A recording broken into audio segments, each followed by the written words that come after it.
Does it concern you that there's this siloing of the individual roles when it came to examining the transaction itself?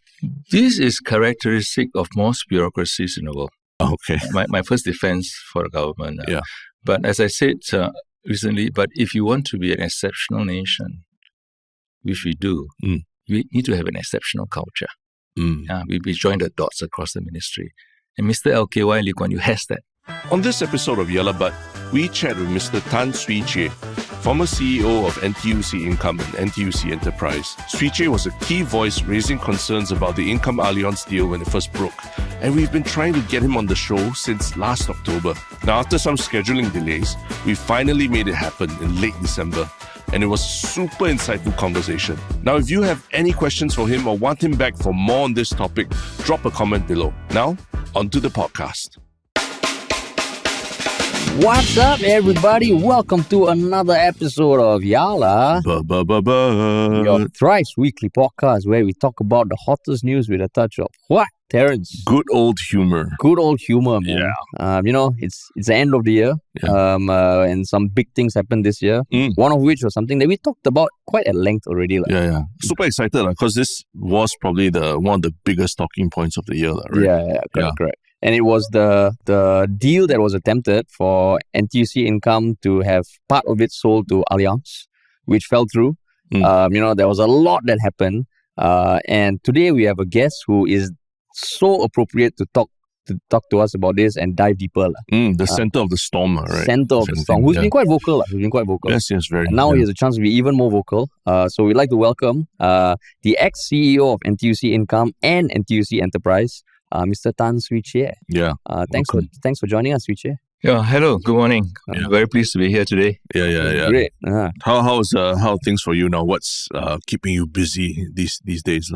I mean, aside from the NTUC, aside from the income stuff. I had planned to learn Chinese in a serious way. I take exams and all that. So that is my main preoccupation nowadays. Sorry, take exams meaning like you... it's a 汉语水平考试. So I've passed level 4 this year. I see. So I'm doing level 5. Got it. And I take exams with this is set up by the national government of China. So I got a training college somewhere in Guangzhou. Wow. Who supports me, and I go there regularly. So hence, two of the events which happened this year relating to income, I was actually in China when it was announced, July, and also in October when it was stopped. I was actually in another part of China. Studying. The second part, I was actually in Shandong with my wife. We were holidaying there because this year the theme was China, I think. For me. I thought you were just going to say, I'm planning my Christmas holiday. Some Christmas dinners coming up, but no, you're actively studying. I suppose the intellectual excursions have always been dominant in my life, but I also look forward to a big party in next Wednesday. Right, today is Monday. 2 days time. 2 days time. So today, after this recording, we'll be going off to do some shopping. The Christmas spirit is strong. That's right. Yeah. So it's intellectual excursions, then Christmas break, party, then intellectual excursions again. Then New Year's party, Yalla But, and everything. Yeah. But I've traveled as well, as you've seen. I just came back from India. A 15-day trip from Chennai to Cochin. Okay. So was this intellectual excursion also or more holiday? Cultural and spiritual, I would say. Oh, wow. Okay. Cultural and spiritual. It's a big throwback to my early life in Malaysia. Because I grew up in Malaysia, surrounded by Indian friends. I see. So part intellectual, but more cultural, I would say. More cultural and spiritual. And food as well, because we have 15 days of Indian food. I see. Got it. So, Terence, from knowing me all these years, you got no desire to go to India? No, hanging out every day with you is like a throwback to my days in the kampong.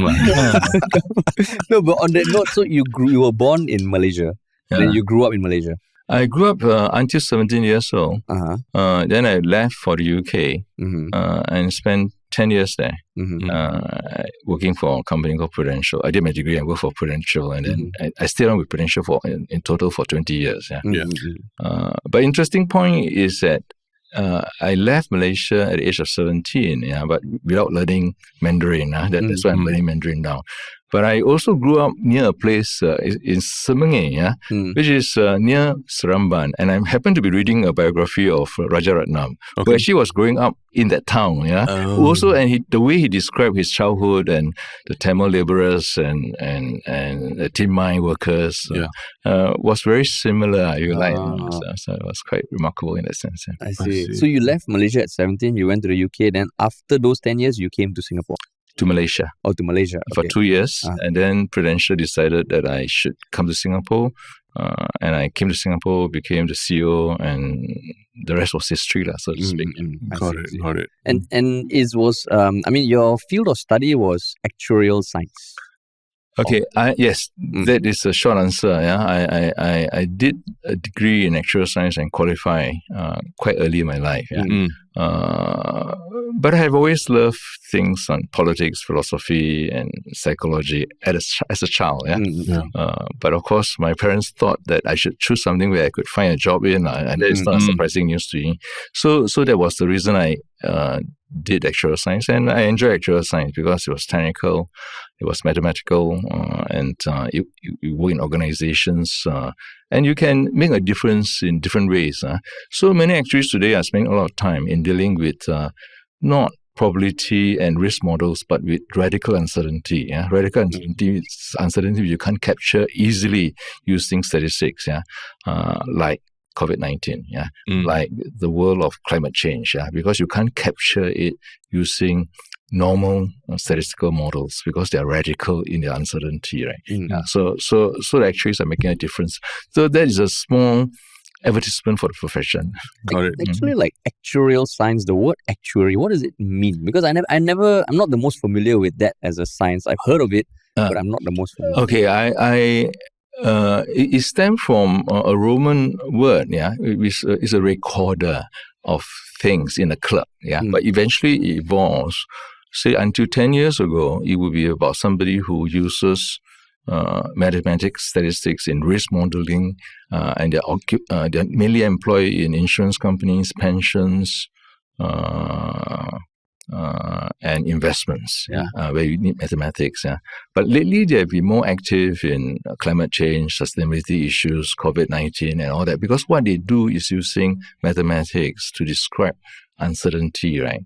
But now they are increasingly needed to not rely on mathematics, but to use judgment, because the problems we face today in the world are not systematic problems. Systematic problems are problems you can solve within the system. The problems we face in the world are systemic problems, which means that you've got to change the system in order to thrive. And one issue would be economics, because currently our economics, which is market fundamentalism, which we have brought up in, may show signs of not having regard to, say, planetary boundaries. For instance, we are corroding, eroding, exploiting the planet. But what is there to maximize if you don't have a planet? So those are big issues. But our economics do not rely on valuing natural resources. So you need to alter the framework in which you do those things. So those are more systemic issues. Same with COVID-19 when it arises. We don't have the statistics or the models to actually capture its spread. But eventually we did. Eventually we did. So these are some of the big issues facing the human race, as I would say. And that's a great parallel to what we're talking about as well, right? In terms of understanding of what insurance companies' mission is, right? Whether it's to make as much profit as possible, but also the social mission when you talk about co-op like NTUC Income, right? But I mean, amidst all this, because you talked about your loves being like actuarial science, psychology, and all that, the last year has seen an intersection of all these things in your life, right? And politics also. And politics as well, has seen all that intersecting for you. Do you feel like, how's the last year felt for you in terms of everything that you've seen going on with Income-Allianz and all? So when you talk about that, so I saw that as ethics, right? But it was a wider issues, right? Issue. But I only have the wisdom or the special obligation to speak up in relation to what happened. But on the future of social enterprises, you and I can debate about it. I won't say that my view is the right one. My view is like any other citizen. But on those transactions, I felt that I had an obligation to speak up because in the public interest. And that's how I saw it. I saw it. But when it came out, like the July, that announcement, did it shock you? Because, I mean, in the months followed, you also mentioned that back in 2022, when NTUC Income themselves were corporatized, you already had your sentiments against that. So So maybe we take it from the morning of 18th of July, because the announcement was 17th of July, I think, on the sale. So I was learning my Chinese. So I saw the announcement and I saw the newspaper cutting and I said, no, they shouldn't have done that. But I said that it's not my issue, right? It's not my issue. I've left. I protested against it. I protested with the income board, and we'll talk about that later, as well as the MAS in Q1 of 2022. Q1, and that is 2.5 years, or nearly 3 years ago now. But in July, I saw a picture of the people of Income and Enterprise and the people of Alliance, a big picture in Straits Times and Business. I said, this is not for me to intervene now. They have decided, and that's what can I do, right? But then the next day, I saw an article by in Business Times, right? And it brought back a lot of memories. He says that 2 years ago, they say they are going to corporate income because they want to grow regionally. They want to invest in technology. They want to grow regionally. But who could tell? And it was a very rhetorical question. Who could tell that 2 years later they're selling it to a German insurer? I said, yeah, that's true. So I went back to look at my correspondence. I said, yeah. And they even made a commitment to me to say that they will remain a majority shareholder in writing. Then I found out that actually the CEO also made it in writing to the Straits Times in 2022. And it was also in the minutes of the AGM in 2022. So there was no question that they were going to majority shareholder in 2022. So I said that how best to play this? I said that this is going to be difficult because it's very public, right? So I decided to. And it was a difficult weekend for me because I think I published it on Monday, 17th. It was a difficult weekend. I was in my small hotel room in Guilin in Guangxi. So I consulted my wife and who supports me, but clearly, and I consulted one or two independent directors, as well as my brother and my lawyer. We talk about that later. Generally, it was difficult because this is. So I decided to play it safe, you see. So I published my letter to MAS. It's a 10-page letter. 10-page letter. This was from back in 2022. Because I closed the event off to say that I disagree with Income, but I sent to MAS. And MAS gave me, I published a reply in the appendix, but it's an edited one. I removed their names. It was it's still on LinkedIn. Yeah? It's the first. And I asked, why did it turn out that way? How can we improve our governance? I didn't accuse anyone on anything, and there were a lot of likes, but only in LinkedIn. I didn't publish in Facebook. But 2 days later, somebody sent me what we did when I was a CEO. It was a tribute to Goh Keng Swee when he passed away. It was a beautiful tribute about cooperatives. So I said, a video or? No, it's just a newspaper ad. Oh, newspaper. Yeah. So I thought I was responsible at the time, right? I thought this is no harm to publish it because it's just publishing reminds me, And so for context, he's seen as the architect of. He was the invited by Devan Nair. You're digressing me again. So he was invited by Devan Nair in 1969. And Devan Nair is important in 1969. And he was the main speaker. Okay, he was a speaker in day 2. I actually got the agenda where he talked about the modernization of the NTUC, and they call NTUC to start all the cooperatives. So he's an architect, and he was the chairman of Income for 10 years. And he was a finance minister. So it's very relevant. So where am I now? You posted the... okay. So that was it. But then on Wednesday, I read another thing. The dates, I think that's about the sequence is this. And then a very good interview by Mr. Oliver Beattie, who's a group CEO of Alliance. And And that interview was a very good interview where he talked about his values and the values for Allianz. And he talked about maximization of profits, which is fine, it's a listed company. But then he made some remarks which were totally, in my view, an antithesis of how income should be run. In particular, he said that we are not interested in top line, we are interested in bottom line, and we won't be interested. We are only interested in creating value for shareholders. It was very specific, in particular the top line and bottom line one. And income, as long as it is sustainable, we want to spread our impact as widely as possible. Especially if the margins are not good but it's sustainable, we will sell to them because these are the people who need it most. So that was a fundamental philosophy to spread it to the heartlands, even though they are small. Yeah. So you can see the mindset, right? But he was not wrong in the context of a listed company. But so I saw this one cannot. So I say that. So I put down his values and income's values and posted it, and that really took off.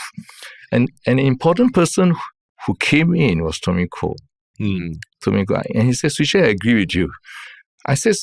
Then I went to look at his Facebook. Hey, he got a lot of followers. I said, don't agree with me here. Can you post it on your website?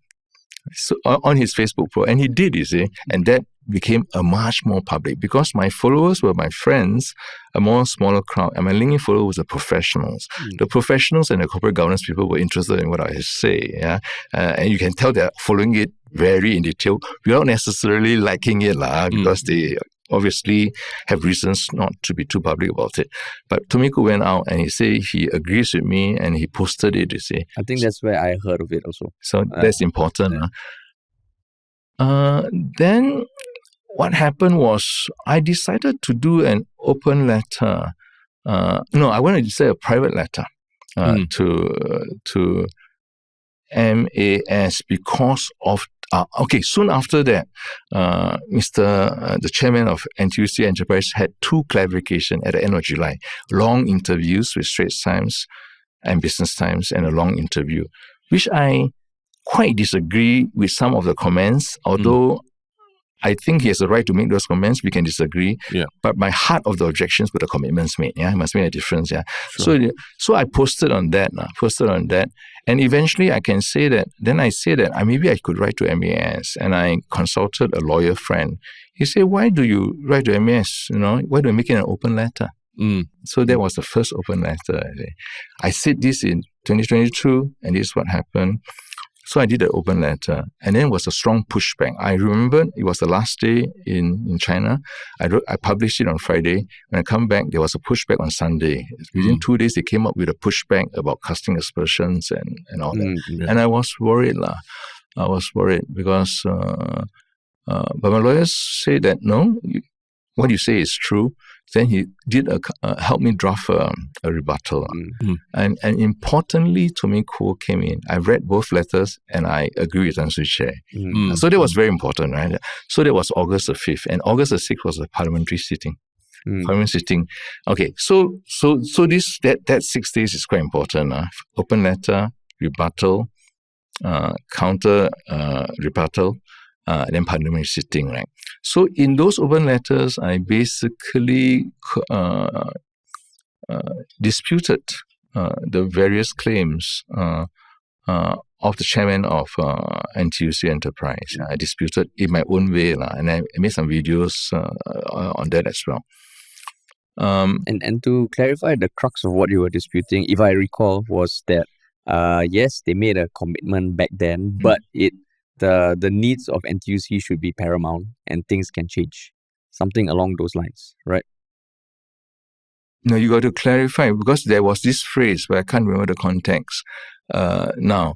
The heart of my concern was about the commitments made, when we injected the capital and corporatization changed that because to compensate the minority shareholders. That was my part of concern.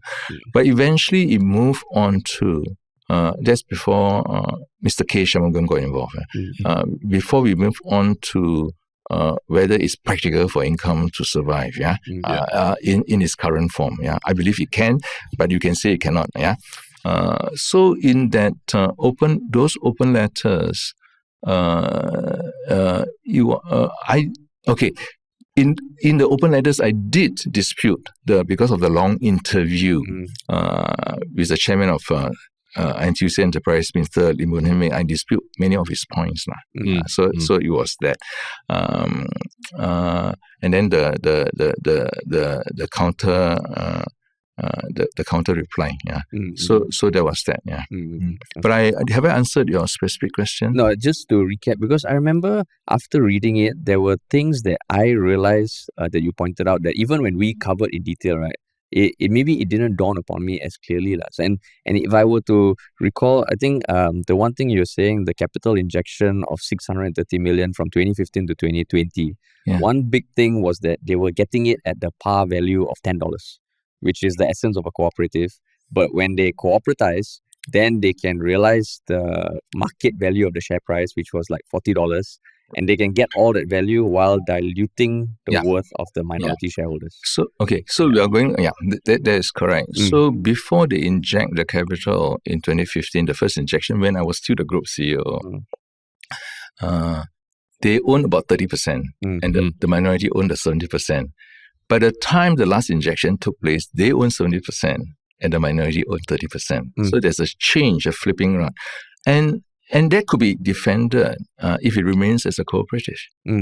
Because they can't leave the cooperative unless at $10, which is the par value, because that is the way cooperatives... Because you buy it at $10, when you leave also... You leave at $10. That was the nature of cooperative. But cooperative has a problem in a sense that the capital can be withdrawn at any time. And so therefore, it doesn't count as Tier 2 capital. But MAS gave an exemption in 2018, which allows them to convert to permanent shares, which means they can't withdraw.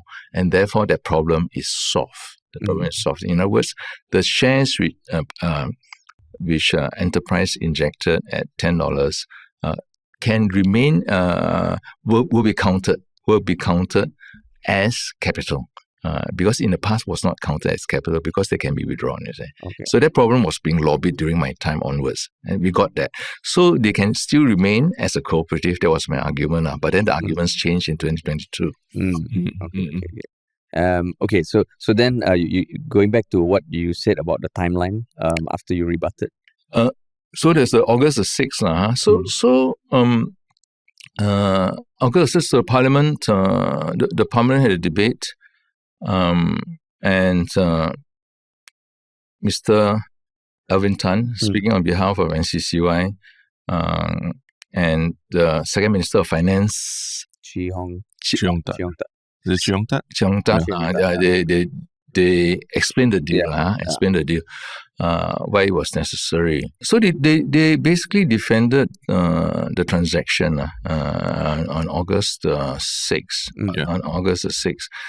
They did not talk about that 2 billion was carried forward, because otherwise they have gone to the cooperative fund, liquidation fund. They didn't talk about that at that time, because MCCI would have known about that in August the 6th, but they didn't talk about that, which is interesting, right? But they went on to talk about the world has changed and income needs to survive and all that, but they didn't talk about that. So that was not mentioned on August 6th. And I think for us as like lay people just watching the Parliament, I think the narrative from August 6th to October 14 changed quite drastically. And we were consuming a lot of the content that you were putting out, where you were kind of poking holes in what was said in Parliament.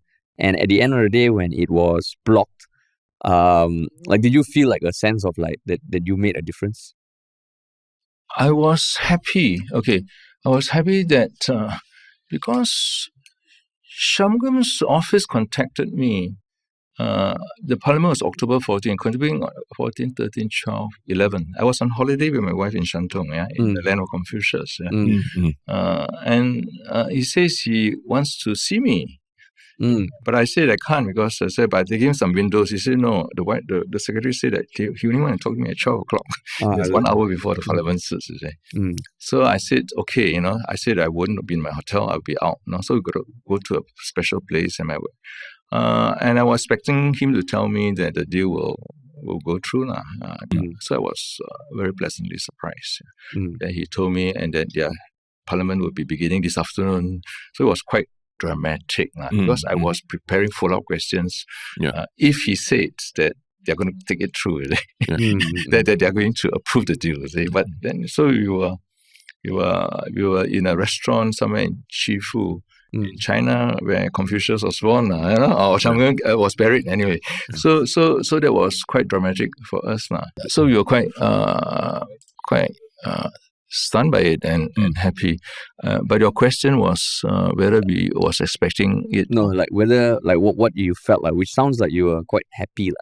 I felt it was a vindication. But he pointed out the objections was based on something new, which I wasn't aware about Income's commitment to use 2 billion for social mission. And how could that square that with the 1.85 extraction? That was news to me. My objection was more basic, or was prior to the corporatization income. My objection was that we injected, or rather enterprise injected capital income between 2015 and 2020, de facto diluting the minority, which didn't matter if it remained a cooperative, because everyone exited by $10. So I objected at the time of corporatization in 2022 because you are capturing value to the tune of 40%. And that value at that time could be 3-4 billion. So you get 40% is 1.6 billion. So you capture that. I was objecting to that. And I opposed that very strongly in 2022. Then they gave me an undertaking that I didn't ask for, that they will remain a majority shareholders. Because what undertaking I want is that they will never redeem or sell the share which they pump in during that 5 years, which is 630 million. I didn't want them to redeem that because that would be diluting the minority shareholders. So my arguments were more on fairness.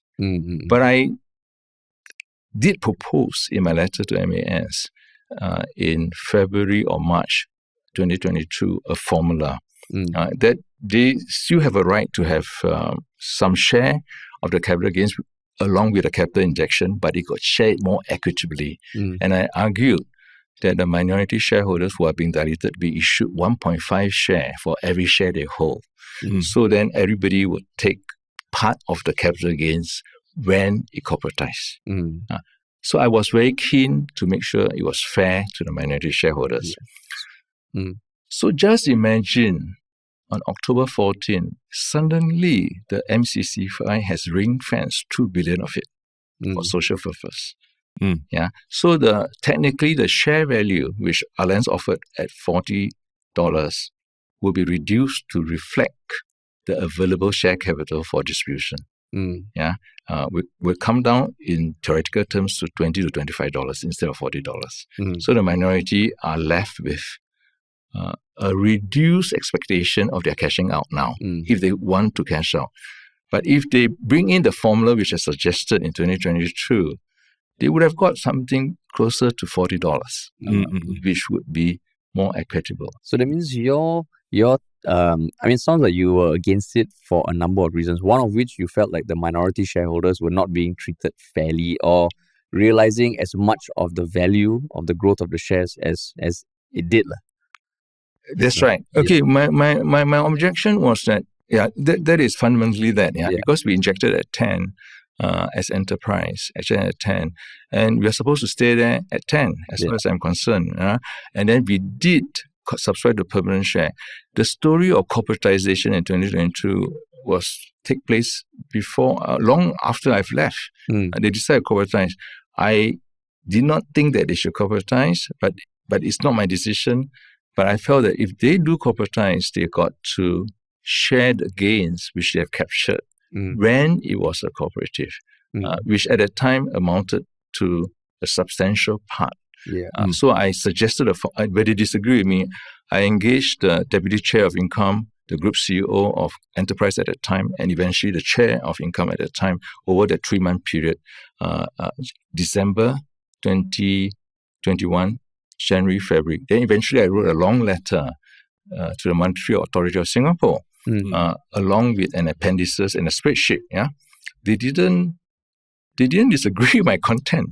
They felt that their role is to protect the customers, which is not about the minority shareholders. And they did ask the MCCY to comment, and it was incorporated in a letter, which is published in my LinkedIn. And so MAS said that this is not a matter for them because their role is to guard policyholders' interests. This is 2022. So they didn't disagree with what I say, but what I said was passed to MCCY, which we engaged as well. So MCCY's reply was that this is a matter for you to raise in your AGM. Okay. If everybody has one person, one vote, we can raise it in AGM. But the minority shareholders of Income has only 16,000 votes. Because one person, one vote, regardless of number of shares. In theory, they should have 30% of the shares, but one person, one vote. And Enterprise had something like 99% of the vote. So in terms of voting, there's no question how it will go. But it's also in the interest of the individual shareholders to see this corporatization because they know they can sell the shares. And they have already been diluted. So so they would have voted for corporatization. But you should go back to the minutes of the injection of capital, which is in 2015, 2017, and 2020. All the minority shareholders, so all individuals was very unhappy with, not unhappy, they were diluted because of enterprise injection. But enterprise justification, which I believe certainly in my time was correct, Income needs the capital, and the capital will be permanent. It's not something we will redeem. But of course, and those class of capital becomes irredeemable for co-op. That means you can't redeem it. And you can't sell it because in a co-op, there's no, in NTUC income return, you can't sell the shares except for $10. So that is locked in. But everything changes on corporatization. That was in Q1 2022, where I objected very strongly, but in private. So I engaged the Income Board, lengthy correspondence. I engaged MAS, and they did reply to me, but they felt that they couldn't intervene, and they let MCCY intervene. But MCCY didn't quite intervene in a sense that they asked me to raise it in my AGM. But how could I raise my AGM? The AGM Income at the time, it was also it was held during a COVID-19 scenario. It's not a face-to-face AGM. It's a COVID-19. I attended the meeting, but and there were some questions, but they answered, but there was no way you were going to overturn the decision. Because even the minority shareholders, the individual would like to have it because they can then sell it at $30, $40, $50 later on because they went in at $10. But they have already been diluted. So it's critical. So there are many things, there are many aspects of the deal we can talk about.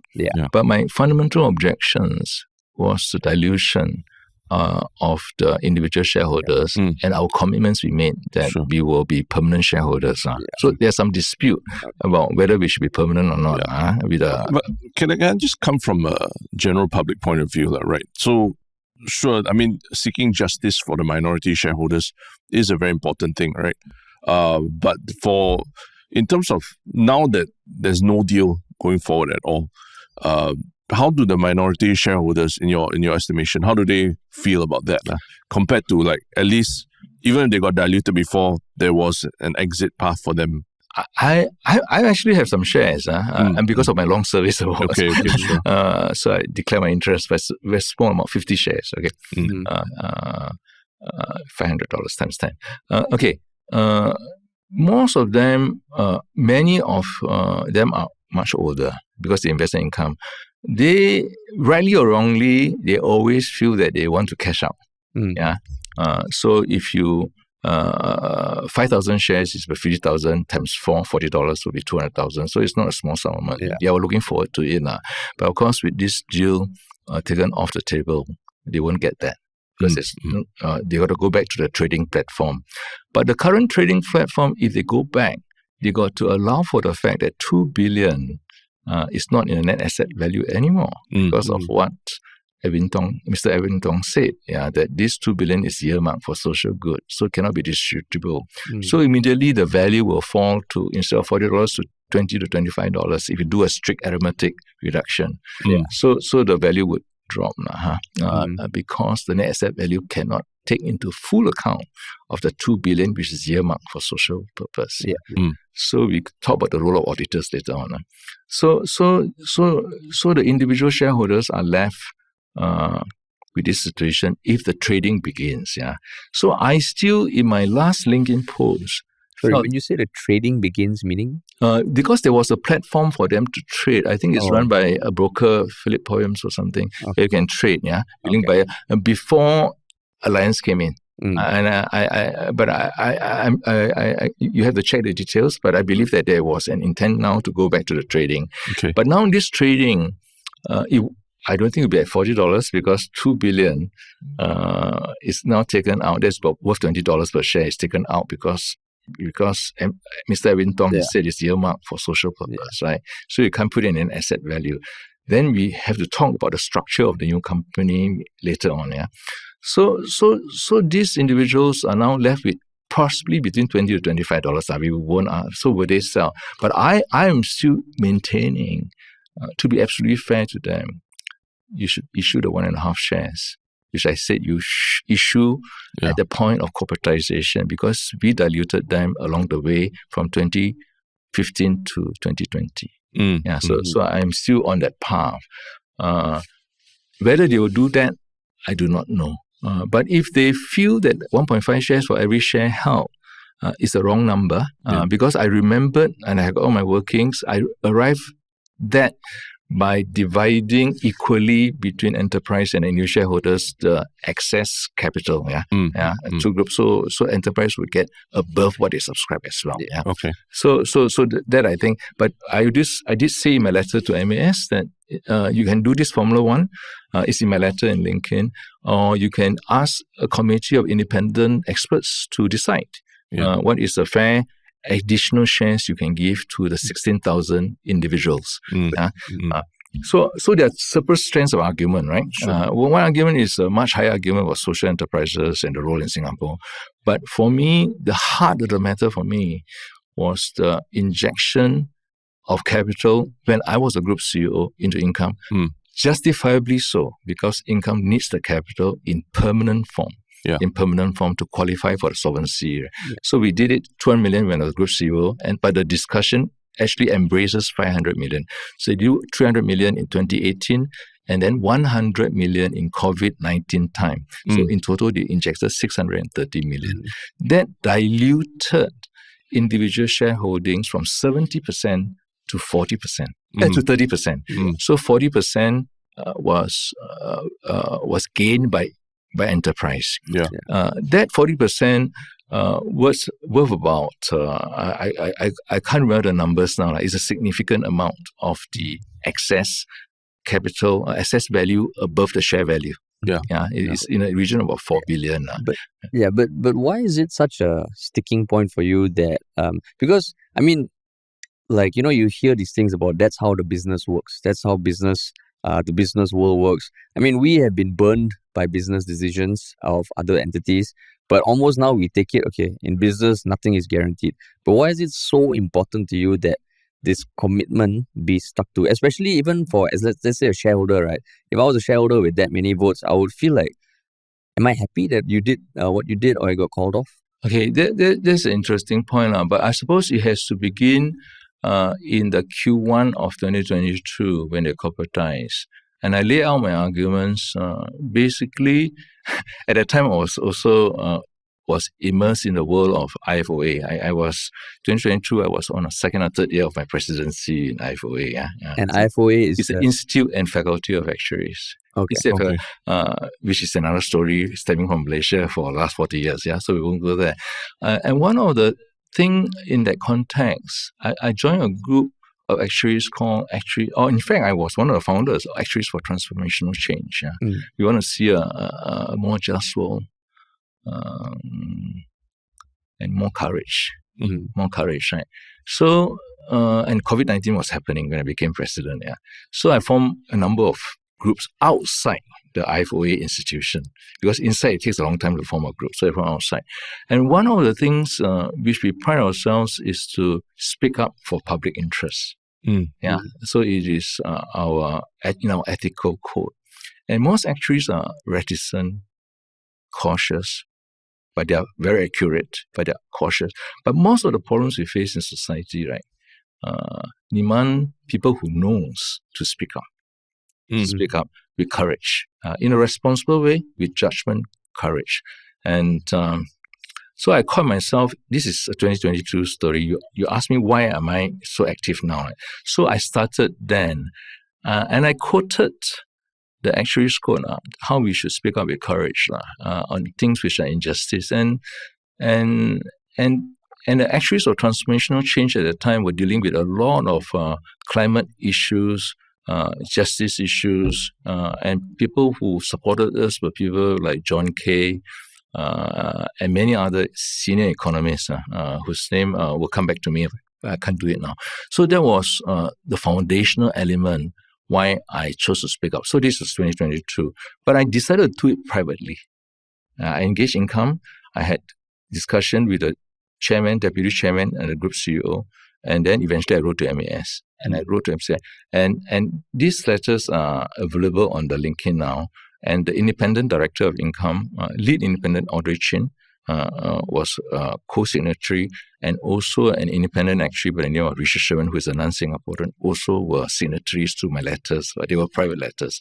They were both to MAS and to MCCY because they govern Income as a cooperative. So that was 2022. Why did I speak up? So I have a strong belief that you got to practice what you preach, right? So you encourage people to speak up. So this was an issue I had to speak up. So I spoke up then. This year, when I read the Straits Times in Quilin about the sale of Income to Allianz, I said, this is not quite right. This is not what they say to me. They say that they'll remain majority. I was already disagreeing that they corporatize without compensating the minority. That's already got to be restored. I'm still on that path. Yeah. But the second one is that they are supposed to be majority shareholder, and the CEO of Income has given commitments in Straits Times Forum as well as in the AGM. Yeah. But they are no longer majority shareholder. So I said, this one, how can that be not accounted for, right? So then the question for me is to speak up or not. So I struggle with that, as I said earlier. So so why is it so important to me? I suppose it's a sense of justice, of doing the right thing. And on this instance, there are very few people who could speak up with the knowledge I have on the matter. That makes it even harder, right? And I'm telling people to speak up as part of our actuarial code, right? And so I'm confronted with that in a very difficult way, because I know. So my first posting, if you look at it in LinkedIn, which is on July 21st or 22nd, is a weekend was very mild. I basically say that what can be learned from this, right? Is what went wrong, right? But it was not to say that they shouldn't sell, right? So it was that. It's only after when I got more support with the posting on values by the Allianz CEO and Professor Tomiko came in, then I became more explicit why I opposed the deal. So that was important for me. So it is quite a big trial for me too, because you're taking on the establishment. Whether you like it or not, you're taking on the establishment, right? So I decided to do it. And the more the reasons they gave, the more it didn't join up, you see. Especially the interviews given by the enterprise chairman in late July. I said, no, but this is not, this argument is too small. They are big arguments. So I rebutted it, rebutted the arguments that way. Then the parliament came in. I was not satisfied with the parliament, and all my friends and colleagues tell me, you have done enough. What they have said. But the things didn't join up as far as I'm concerned. So I decided to continue, but more in private. So I contacted ministers whom I know, about half a dozen. And they engaged me, 2 or 3 engaged me. They gave me their reasons. They said they will pass on to who, they didn't quite tell me. I gave credit to Mr. K. Shanmugam because he engaged me and he had a meeting with me 2 days later. But my emails to the ministers were increasingly explicit. I said, this doesn't join up with this, this doesn't join up with that. So he listened to me and he asked his deputy to work with me with all the numbers. And at that time, on September 14, we had another conversation. And I said that, and I do not know whether he was preparing to tell me that they've resolved the matter. They decide to approve the deal, but it never came to that because I told him I thought there was another issue. You're not just an arbiter of the deal. The Singapore Labour Foundation, which is a government agency, has 30% of the shares in enterprise. So you are a participant in the deal. He said, I think he did say that he did say that it can't be. I said, you go and check. I never heard from him since then until October the 14th when the deal was aborted. But I wouldn't say necessarily it was due to that. I do not know. So you are no longer an umpire of what is right or wrong. Things which are not quite right, but it may not fall into the ambit of regulations. For MAS, they look at narrow aspect regulation, they look at narrow aspect regulation. But this one, you are a participant in the deal, right? Because the Singapore Labour Foundation, which is an agency of the Ministry of Manpower, has a 30% share in enterprise. But you know, when you were CEO of NTUC Income and then Group CEO of NTUC Enterprise, was the possibility of things like this ever discussed? That it might be corporatized someday. That, it was discussed. It was discussed. It was only to be fair to all parties concerned, it was discussed long before I became CEO of Income, even in Kin Lian's time. But Kin Lian was certainly against it, if I recall. In my time, it was certainly discussed. But when the financial crisis came, I told the time has come for social enterprises for me, for local. So I write on that because I actually believe in it. And I got immersed into literature of social enterprise. I said, it's a great animal which talks about sustainability and all that. So I got very involved and I create, because in the wake of financial crisis, I think no one would want to become a company at that time. So I serve, so to answer your question, it was discussed. But during my time as CEO, it's not, because I was on a mission to make how social enterprises can work in modern society. I was idealistic in a sense. So I was doing that until 2020, I can get my dates, 2012, 2013. And then they encouraged me to be the group CEO of NTUC Enterprise, which was the holding cooperative with a new agenda for social mission, which is cohesive, impactful, and reimagining our social purpose. So that was from 2013 onwards. So I went in with a gullish, right? Bring fair price, income, all into the umbrella. Increase our capital for a social cause. I made a lot of speeches in that regard. But that means during that point from the announcement of the deal in July to August, the parliamentary sitting, in the public, there was a lot of discourse, a lot of discussions about how, we should not be sentimental or romanticize what income's role in the public sphere is. So a lot of people are saying there's very outdated modes of thinking that income can survive on its own without, capital injection from, in the larger sphere of insurers. And I felt almost, I think we talked about this when we spoke about it ourselves on the podcast, that we felt almost that we were dinosaurs. We were dinosaurs for thinking that income has a social mission, has a role to help help Singaporeans in general. Idealistic, a bit too idealistic, too naive, not cognizant of the winds of change in the insurance industry, right? So, what you're saying, what I'm hearing from you is that you were, even from the 2008, 2009, you're already saying that there is a bigger role for social mission for co-ops and for them to exist alongside, capitalist companies and all that. So, how do you feel about what the public or defenders of the deal were saying about that during that period? No, I would say they are right. They're right. They are right because that is the paradigm which they're discussing about income is a dinosaur if they try to compete with Prudential AXA in their way. in their way. What I'm saying is that does that paradigm work for us? We've got to reinvent the paradigm. Reinvent the paradigm and the purpose of the organization. So it has to be. You should be taking care of the social concerns of the people. So you cannot use the old language. So my point would be, if you will have to sell to a company like Allianz if you want to compete in that way. But I'm saying that you shouldn't compete in that way. You should compete with a social cause, which is about giving affordable insurance to people who need it, but also to reinvent it in the context of wider concerns, about sustainability, about climate. You got to be a role model, but in a third way. So you need to have that frame. One of the big components of the business is life insurance.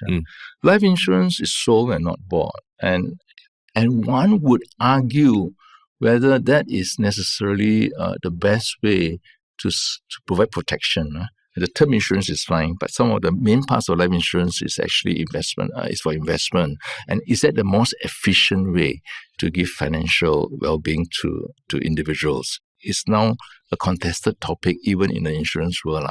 So you have mutual funds, ETFs, and all that. So a lot of thinking has to take place there.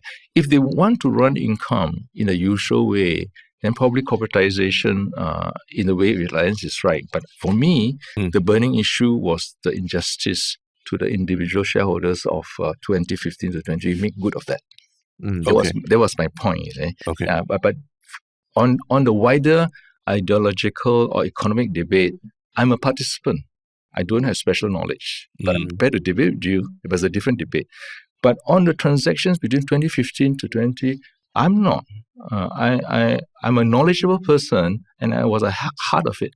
I know the justification for the injection, and we need to stay true to the spirit of the injection of capital, which diluted 16,000 people. That was my point, you see.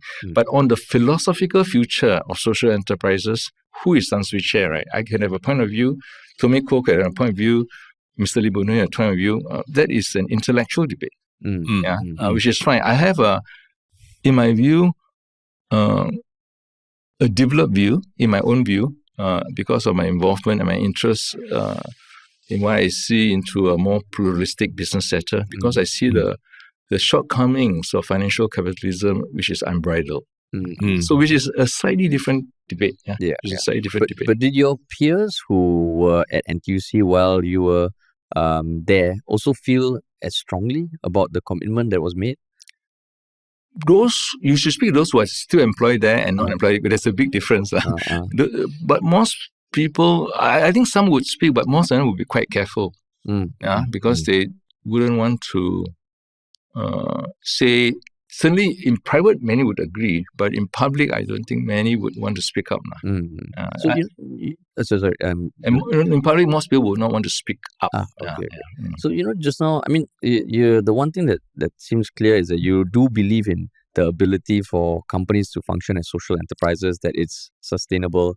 But I mean, my question was that there was a global financial crisis in 2007, 2008. Up to that point, you were CEO of Prudential, which is, correct me if I'm wrong, not a social enterprise, not a co-op, and purely profit-driven. Of course, with value to the customers. But was the difference between the way they run and the way you wanted to run NTUC Income really the financial crisis, or it was something that was pending? So we get, this is an interesting question. I was CEO of Prudential until 2000. In 2000 and 2006, I went to study organization psychology and became a CEO of SHL, which is an organization psychology firm. Then I became a CEO for Income in 2007. But to answer your question was whether... When you were CEO of Prudential, it feels like it operates very differently from CEO of NTUC Income. I wouldn't apologize for it. It was a listed company. We put customer service very high in the agenda, but ultimately it's a listed company for profit. There's clarity about that. And listed company, they are good listed company. not so good listed company, and they have and their role are evolving with more ethical response, and it's all good. It's all good. I don't criticize them. My argument now is more to have choices, to have pluralism in our business models, because I think pluralism leads to resilience and sustainability. And you need companies which maximize. Shareholder capitalism has done wonders over the last 80 years. That's why they won the narrative. But there are also excesses, especially the global financial crisis, the overwhelming of greed. The kind of capitalism you see in, say, Europe or Northern Europe, where they don't reward their CEOs the way New York reward them, is very marked. And that is how to do with culture. It's not so much the mechanics of the company, because they are also listed. But the German listed company has workers on their board and all that. There are a lot of things in practice which are different. So coming back to income, I thought that the first 30 years, 40 years of income, led by Mr. Tan Ken Lian, did a great job. I had a great legacy which inherited, but I believe that it got to be reinvented and transformed in a new language which speaks to the people of our time. Because they are no longer the people who live in the 60s, 70s, 80s. Now they are doing all kinds of things, drinking cappuccino, going to Starbucks and all that. The whole world has changed. But they still need affordable insurance which are fair, which are transparent, and we have a word for it, honest insurance, and we settle the claims in a very transparent manner, and our commissions are not excessive, so forth and so forth. I believe that is the story in my time, in 2008 to 2013. And we did reasonably well, and I believe that kind of insurance is still valid.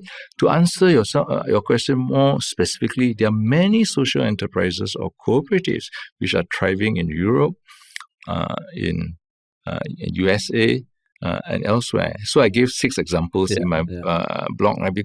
And they're not necessarily big, because the thinking, I think, one thinking is that we got to be part of a global company to survive. And I can have some sympathy with that. Because managing insurance is hard.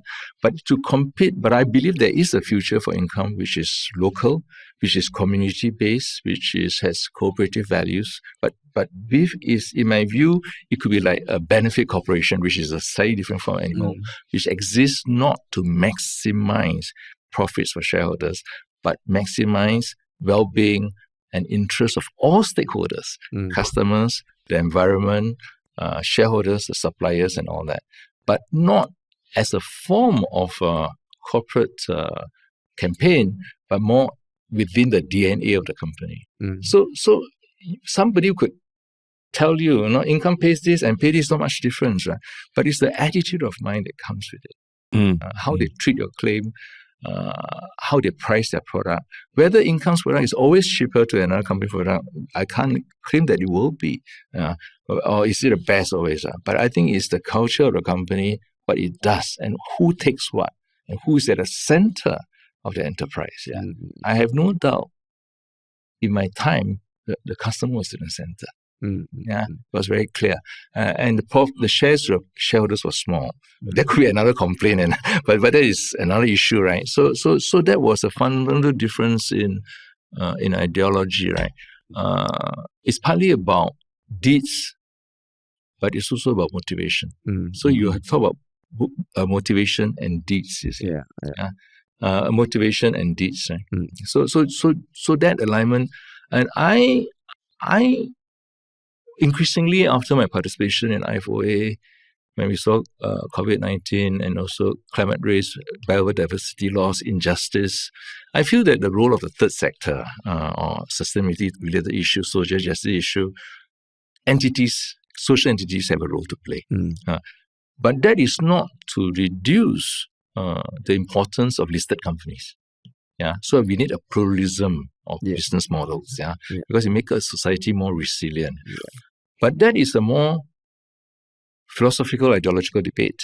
The heart of my unhappiness with the income one was that we made certain commitments to the individual shareholders from 2015, when I was a group CEO, and 2017, shortly after I left, and then 2020, and they got diluted on the way. You're diluted by a significant degree. But then you say that Once you corporatize, they corporatize pari passu, which is not fair. I wanted an issuance of extra shares. But now the matter is now more acute.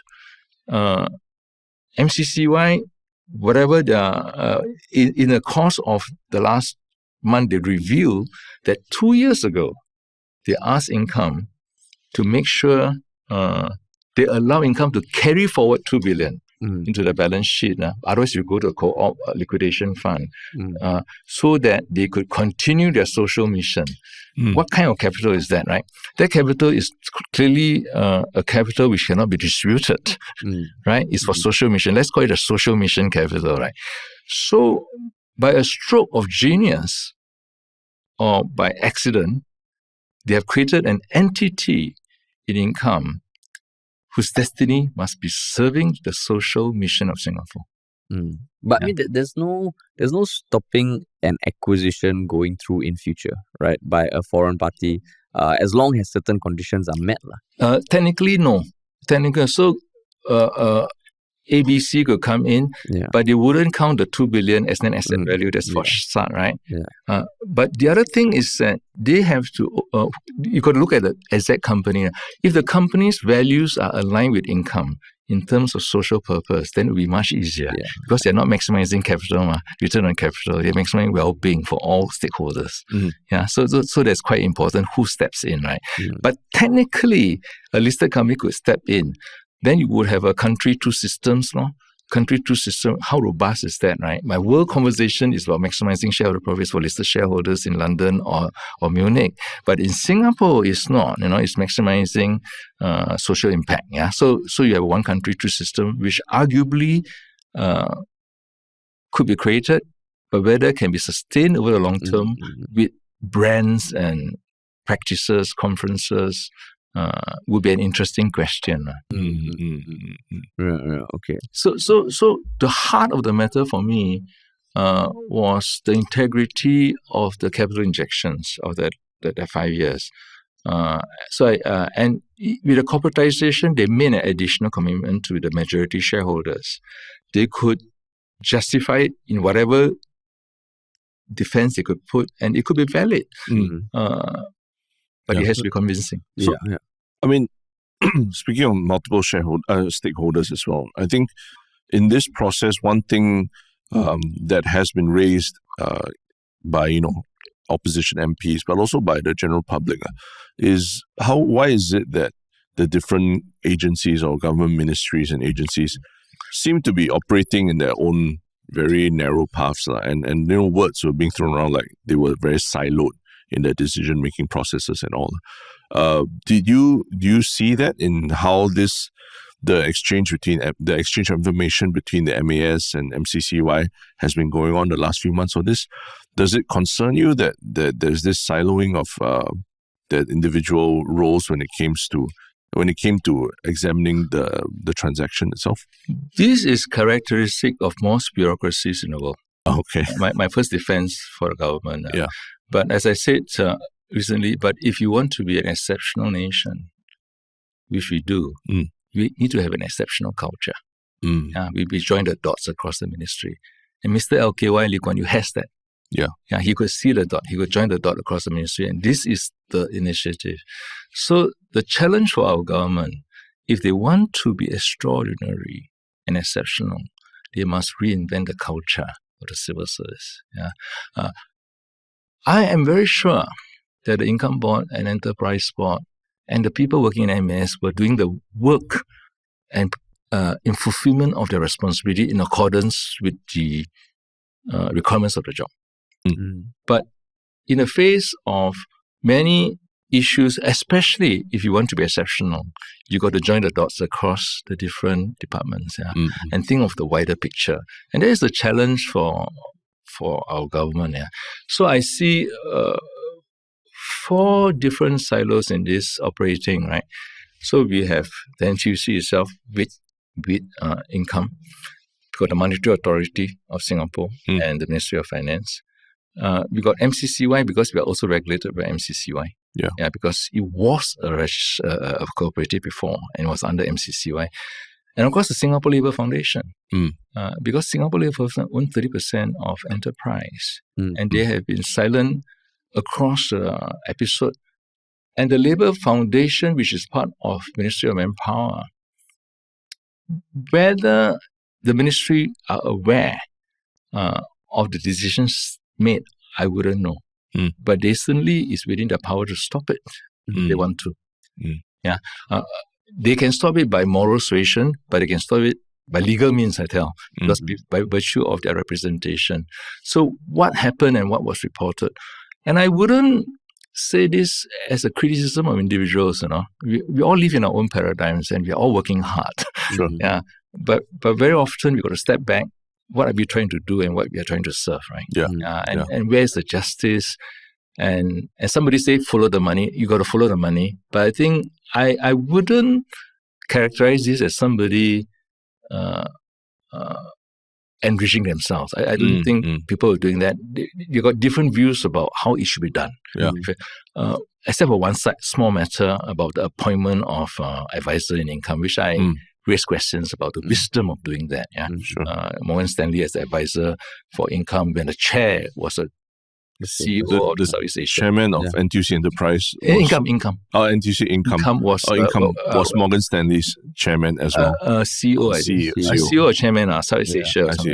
But they were also appointed as advisors for the But he is also on the board of Enterprise, and maybe all of us should be more conscious, about all these complex issues ahead of fundamental to my concern was about the social purpose of income and also the justification when we injected the capital.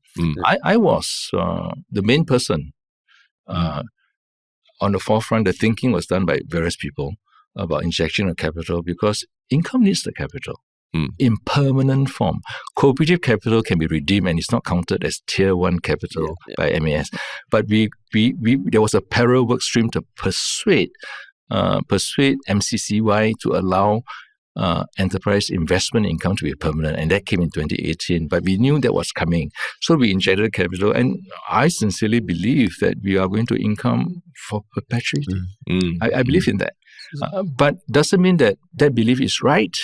But if you change, especially so soon after the money diluted, I feel we owe them a fair share of the capital gains accumulated from 1980 to 2015, which was substantial. So then do you think that whether the government ministries or the people who were spearheading the push for the deal or even the board of NTUC they got off easy after this thing was blocked?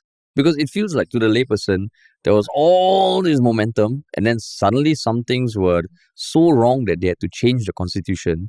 And then it's like, I think the latest statement was that they would take time to consider government feedback and then so you're looking at it, you're like, they seems like someone made a mistake or something didn't work, but we just have to move on. No, I think it's too early to tell. How this will unfold, but it's clear to me it's sort of not over yet. And I think I want to frame it to the future rather than to look at the past. What works best, right? For Singapore and the government, right? How, especially under PM Lawrence Wong's leadership, because it's still new, whether he has fully established himself within the party. It's not just a title, the SecGen, right? Because so many things are still, he will need time. But what I would like to see is that if we want an exceptional government, and I think we do want it, then we need to have exceptional thinking and leadership. And one of that is about joining the dots across silos. The silo thinking is not specific to Singapore, UK, US. Silo thinking, because we think within the silo, and there are books on it. You must think what we are doing and in service of who. That is the main narrative, right? If you are here, the citizens should be at the heart. And if you do commit errors, I think citizens should also be kinder, right? Errors is parcel of the day. Own up and move on. Join the dots, which are my favorite. Join the dots and move on. I think LKY in his own leadership was capable of doing that, but he's not a perfect leader. None of us are perfect. So we need more of that joining the dots to create a fairer, in our view, more just and a more sustainable society. So I think we got to do that. On this episode, I think they will make some changes. But I'm sure the people who are responsible for this will have to look at time. I assume that it's also a function of politics. So do you think that the characterization that questioning, the MAS or MCCY officials do you agree with the characterization that it was throwing them under the bus by questioning whether they, effectively did their jobs? Because that's what Chee Yong-tat said about the opposition MPs, that they were throwing public servants under the bus. I think it was too strong. It was too strong, in my view. And I think if I were, I would own up to the fact that it was an oversight and we should do better. But I also have some sympathy with Mr. Chieh, right? Because he is also working within his own paradigm, right? He's what is he going to say in Parliament? And he has to defend his position.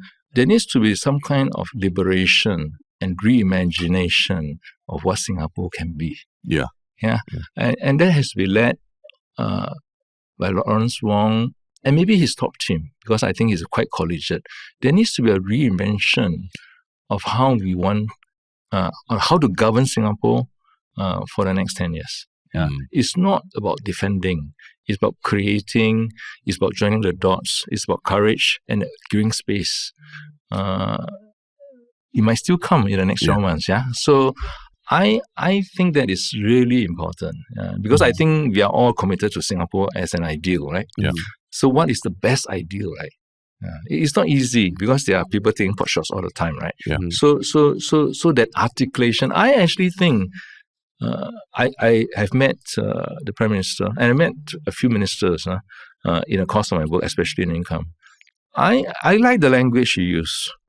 He said no one should be left behind and broader measures of success, which I think speaks to the income spirit. But his emotion when he dealt with a question by Mr. Piyush Gupta, the chairman of CEO of DBS, in one of the IPS session, where he talks about how you're going to do this, right? He says he doesn't have all the answers about creating a kinder and gentler society, but I think his emotions is in the right space. So what I think it needs to be unpacked on how we could talk about broader measures of success and not just about income, right? And more inclusivity and the social agenda. So I think that is important for us as a nation. So we've spoken a lot about NTUC income. I mean, to wrap up, is there any one piece of it or one thing you have to say to people who feel like, but why is it such a big deal? It was just a deal that fell through. Why does it, reflect more about the kind of Singapore we want to build? At the end of the day, it was a commercial deal. Like, what would you say to someone who just looks at it that way? I suppose it's where you draw the line, right? Where you draw the line. What is the Singapore we want? I think that is a key issue. We could sell income to Alliance and it will be run very well. But the narrative of inclusion, of sustainability, and of fairness to the individual shareholders and also the ethos of a social enterprise would have been lost. Right? So in that sense, it was a big deal for me because I was involved. But for society as a whole, you have to draw the line somewhere, right, to speak up.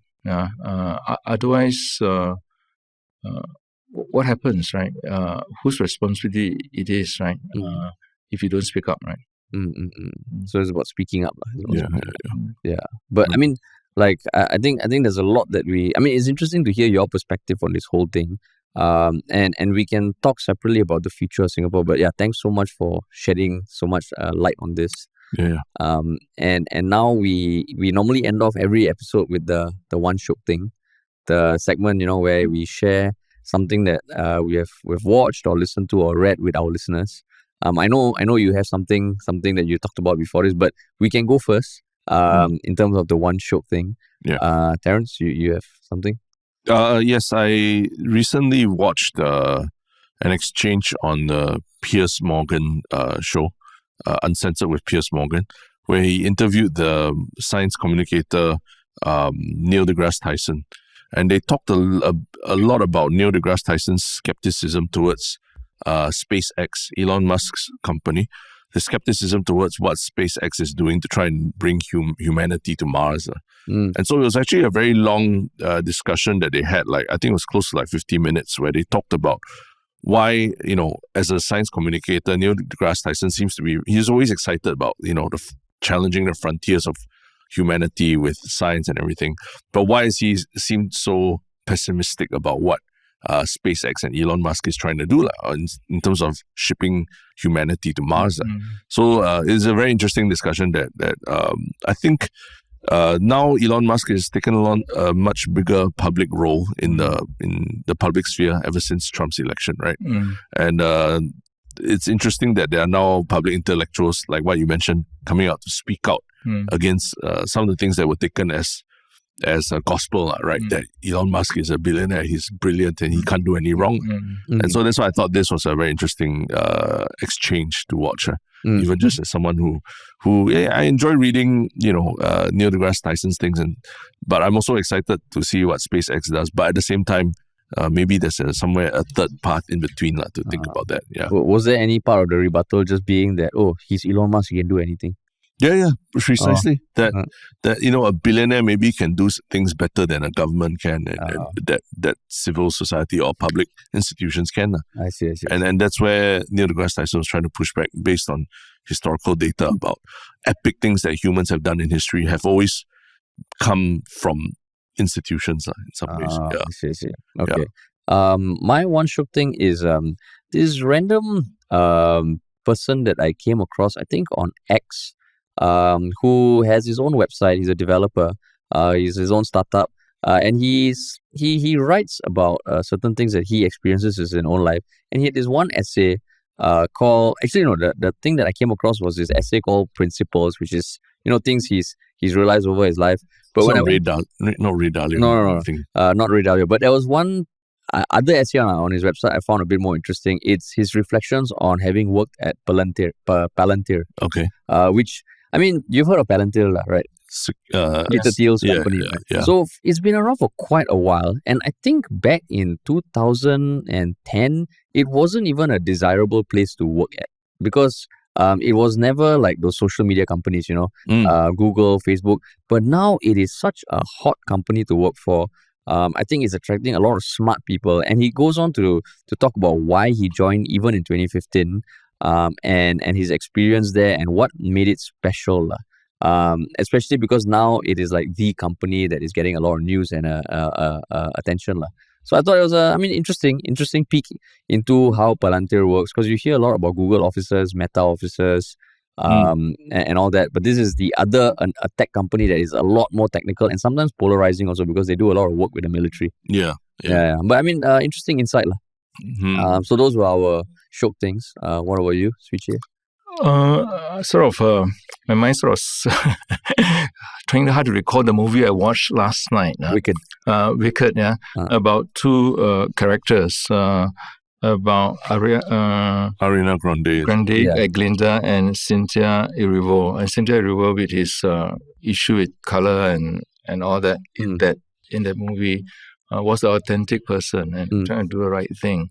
But clearly, the other character, Linda, was seeing all the right thing and being popular, right?